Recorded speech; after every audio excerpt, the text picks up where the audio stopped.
Es el segundo año que celebramos el Santo Niño aquí en la Catedral de la Almudena. La Capellanía Filipina lleva celebrándolo desde sus orígenes, desde los años 80, pero son estos años, perdón, cuando nos han dado el privilegio de celebrarlo en la Catedral de la Almudena. This is a very special celebration for us.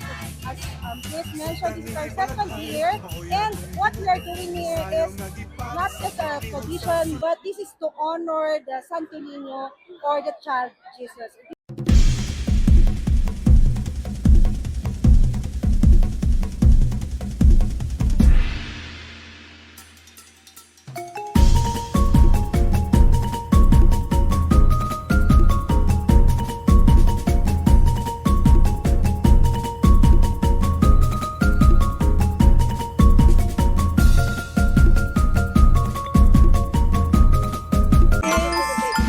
Since 2010 sumali ako, first time kay Eugene.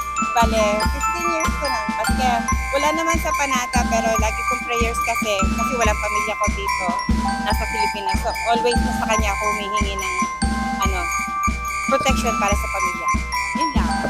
Di ba 15 years nag-attend kami ng celebration ng Santo Niño dahil para sa amin, importante sa mga Bisaya kasi every year sineselebrate sa Cebu, every January. Para sa amin, parang pinaka-importanting celebrations para sa pagtanggap kay Baby Jesus. Because nalalabas yung apo ko na okay.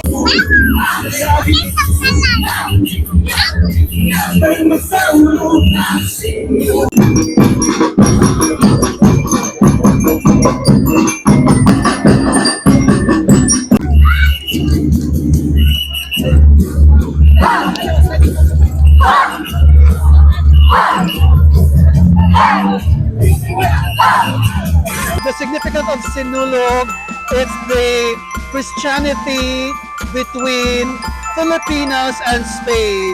So Spain colonized Philippines. That's why they brought Santo Niño to our country.